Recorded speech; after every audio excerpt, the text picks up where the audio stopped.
సజ్జల భార్గవ్, సజ్జల రామకృష్ణారెడ్డి వీళ్ళ అరెస్టుకి అయితే రంగం సిద్ధమైనట్టుగా అనిపిస్తుంది.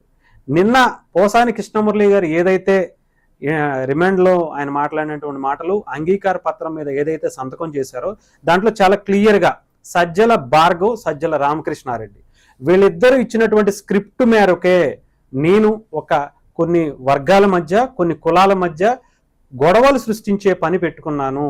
అది కూడా వాళ్ళు ఇచ్చినటువంటి ఎక్స్ట్రీమ్గా చెప్పాలంటే పచ్చి బూతులతో విరుచుకుపడాలి, అలాగే ఆ కుటుంబాల మధ్యలో లేదంటే ఆ కులాల మధ్యలో గొడవలు సృష్టించేలా మీరు రెచ్చగొట్టే వ్యాఖ్యలు చేయాలి అని చెప్పి పర్టికులర్గా పంపించారు. ఆ స్క్రిప్ట్ మేరకే నేను కొంచెం ఇంకా చెప్పాలంటే కొంచెం తగ్గించే మాట్లాడాను తప్ప ఇంకా ఎక్కువ మాట్లాడలేకపోయాను. కాకపోతే దాంట్లో ప్రతి అక్షరం కూడా అది అక్కడి నుంచి వచ్చిందే. ఎలా రెచ్చగొట్టాలి, ఏ వర్గాన్ని టచ్ చేయాలి, ఏ ఫ్యామిలీని టచ్ చేయాలి, ఫ్యామిలీలో ఏ వ్యక్తులను టచ్ చేయాలనేది కూడా కంప్లీట్గా సజ్జల భార్గవ్, సజ్జల రామకృష్ణారెడ్డి నుంచి వచ్చినటువంటి స్క్రిప్టే అని చెప్పి పోసాని కృష్ణమురళి నిన్న పోలీసులకు ఇచ్చినటువంటి వాంగ్మూలంలో చెప్పుకొచ్చారు. దానికి సంబంధించి రిమాండ్ రిపోర్ట్ మీద కూడా ఆయన సంతకం చేశారు. ఎస్, ఇదంతా కూడా నేను అంగీకరిస్తున్నాను, ఇదంతా కూడా వాళ్ళు ఇచ్చిన దాని మీద నేను చేశాను తప్ప నేను వ్యక్తిగతంగా ఏమీ చేయలేదు, వాళ్ళు ఇవ్వటం నేను చేశాను, అంతవరకే నా పని అని చెప్పి ఆయన ఒప్పుకోవడంతో సజ్జల భార్గవ్, సజ్జల రామకృష్ణారెడ్డి మీద ఈ కేసు అంతా కూడా టర్న్ అయినటువంటి పరిస్థితి మనం చూడవచ్చు.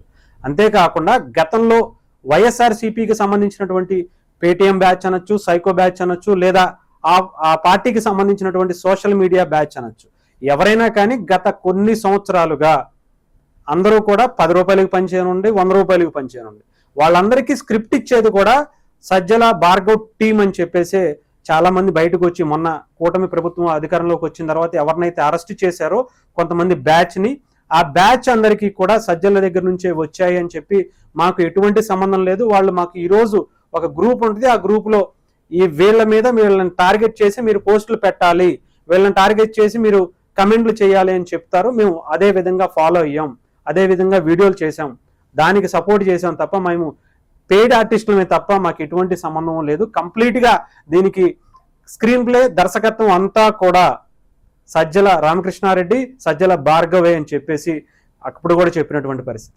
అయితే ఎక్కడా కూడా డైరెక్ట్గా వాళ్ళతో కనెక్ట్ అయ్యేటువంటి పరిస్థితి గతంలో ఉన్నటువంటి పేటీఎం బ్యాచ్ ఎవరైతే సోషల్ మీడియా మెయింటైన్ చేస్తున్నారో వాళ్ళకి డైరెక్ట్ కనెక్టివిటీ లేకపోవడం, వాళ్ళ మీద కేసులు అనేవి సరిగ్గా సాక్ష్యాలు అనేవి కనబడలా. ఇప్పుడు ఏదైతే పోసాని కృష్ణమురళి డైరెక్ట్ వాంగ్మూలం ఇచ్చారో ఆ వాంగ్మూలంతో పాటు ఆయన ప్రెస్ మీట్ పెట్టి పవన్ కళ్యాణ్ గారినో, చంద్రబాబు నాయుడు గారినో, పవన్ కళ్యాణ్ గారి పిల్లలను ఇష్టం వచ్చినట్టు మాట్లాడినటువంటి టైంలో కూడా సజ్జల భార్గవ్తో కనెక్ట్ అయ్యి మాట్లాడిన తర్వాతే అప్పుడు ఆయన వచ్చి ప్రెస్ మీట్ పెట్టినట్టుగా ఫోన్ కాల్స్కి సంబంధించినటువంటి క్లియరెన్స్ అన్నీ కూడా ఈ కేసులో చాలా కీలకం కాబోతున్నట్టుగా తెలుస్తుంది. సో అది తీసుకున్నటువంటి పోలీసులు సజ్జల భార్గవ్ని, సజ్జల రామకృష్ణారెడ్డిని కూడా అరెస్టు చేయడం కోసం సిద్ధమవుతున్నట్టుగా తెలుస్తుంది. అంతేకాకుండా సజ్జల భార్గవ్, సజ్జల రామకృష్ణారెడ్డి కూడా ఇప్పటికే హైకోర్టుకు వెళ్ళి ముందస్తు బెయిల్ని అప్లై చేసుకున్నారని కూడా వార్తలు వస్తున్నాయి. సో సజ్జల భార్గవ్, సజ్జల రామకృష్ణారెడ్డి కూడా ఇద్దరు కూడా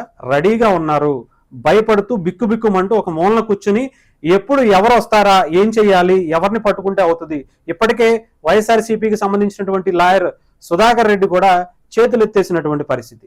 మేము గనక ఒక కేసు మీద మీరు మీ మీద పెట్టినటువంటి ఒక కేసు మీద మేము బెయిల్ ఇస్తే కనుక మళ్ళీ ఇంకో కేసు వస్తుంది, ఆ కేసుకు మిమ్మల్ని తీసుకెళ్లి అరెస్ట్ చేసి లోపలేసేస్తారు, అక్కడికి వెళ్ళి మీరు ఎక్కడున్నారా అని మేము వెతుక్కుని మళ్ళీ అక్కడికి వెళ్ళి అక్కడ మేము బెయిల్ అప్లై చేసుకునే లోపు ఇంకొక వెహికల్ వచ్చి మిమ్మల్ని ఎత్తుకుపోయే పరిస్థితి ఉంది. సో మేమేమీ చేయలేమని చెప్పటం ఇప్పుడు చాలా ఆందోళనకరంగా సజ్జల భార్గవ్ పరిస్థితి, సజ్జల రామకృష్ణారెడ్డి పరిస్థితి తయారైంది. సో ఏ క్షణమైనా సరే అరెస్టు చేసి లోపల వేసే పరిస్థితి అయితే చాలా ఎక్కువగా కనిపిస్తూ ఉన్నాయి సజ్జల భార్గవ్ మీద, సజ్జల రామకృష్ణారెడ్డి మీద.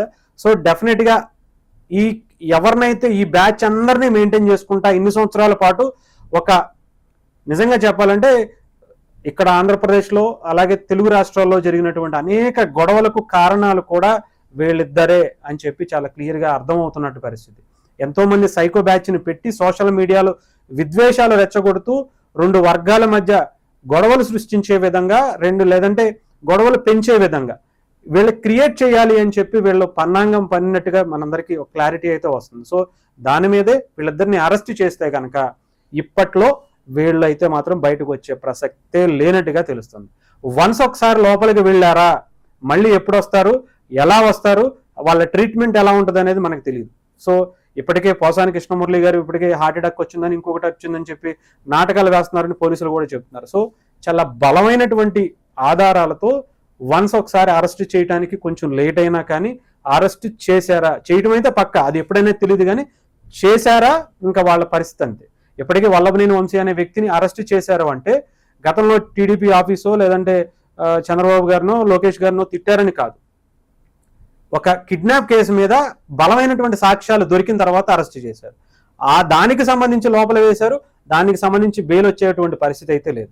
అటెంప్ట్ మర్డర్ కింద కావచ్చు, లేదంటే ఇంకొక దాని మీద కావచ్చు, కిడ్నాప్ కేసు కావచ్చు, అనేక కేసులు ఆయన మీద ఉన్నాయి. అది నుంచి బయటకు వస్తే ఇంకో కేసు ఆయన మీద రెడీగా ఉన్నట్టుగా అటు టీడీపీ ఆఫీస్కి సంబంధించో లేదంటే ఇంకొక దాని మీద ఏదో ఒక కేసు మీద అతను లోపలికి వెళ్ళిపోయే పరిస్థితి అయితే ఉంది. సాక్ష్యాలను కూడా చాలా బలంగా తీసుకుని అరెస్ట్ చేయడానికి పోలీస్ డిపార్ట్మెంట్ కూడా తన బలాన్ని చూపించుకోవడం కోసం ఇప్పటిదాకా లేట్ అయినా అరెస్ట్ చేస్తే మాత్రం చాలా బలమైనటువంటి శిక్షలతో సాక్ష్యాలతో అరెస్ట్ చేసి లోపల వేసే పరిస్థితి అయితే కూటమి ప్రభుత్వం తీసుకుంటుంది. ఏదో అరెస్ట్ చేసాం, పొద్దున్న వెళ్ళారు, సాయంత్రానికి బెయిల్ తీసుకుని బయటకు వచ్చారనే పరిస్థితి అయితే లేదు. ఒక్కసారి అరెస్ట్ చేశామా ఇంకంతే సంగతులు. సో సజ్జల భార్గవ్, సజ్జల రామకృష్ణారెడ్డి కూడా ఒక్కొక్కరు బిక్కుబిక్కుమంటూ ఏదో ఒక మూల జగన్మోహన్ రెడ్డి గారికి ఫోన్ చేసినా కూడా మేమేం చేయలేం, మీరు ఎందుకు అలా చేశారు అని చెప్పి రివర్స్ జగన్మోహన్ రెడ్డి గారే ఆయన్ని ఫోన్ స్విచ్ ఆఫ్ చేసినట్టుగా కూడా చాలా మంది అనుకుంటున్నారు. సో ఏదైనా జరగచ్చు. సజ్జల భార్గవ్ని అరెస్ట్ చేశారు అంటే సజ్జల భార్గవ్, సజ్జల రామకృష్ణారెడ్డి చెప్పేటువంటి విషయాలు నిజంగా చాలా మందికి ఆశ్చర్యం కలిగించవచ్చు. చాలా చెప్పాలంటే చాలా రాజకీయాల్లో ప్రకంపనలు సృష్టించవచ్చు. ఎందుకంటే గత 5 ఏళ్లుగా జగన్మోహన్ రెడ్డి సర్కార్ చేసినటువంటి అరాచకాలకి పాత్రదారులు, సూత్రధారులు అంతా కూడా సజ్జల సజ్జల సజ్జల వీళ్లే కాబట్టి. సో వీళ్ళని గనక అరెస్ట్ చేశారంటే ఒక సంచలనమైనటువంటి విషయాలకు కూడా వీళ్ళిద్దరు అరెస్ట్ ఒక మూలం కాబోతుందని మాత్రం అనుకో.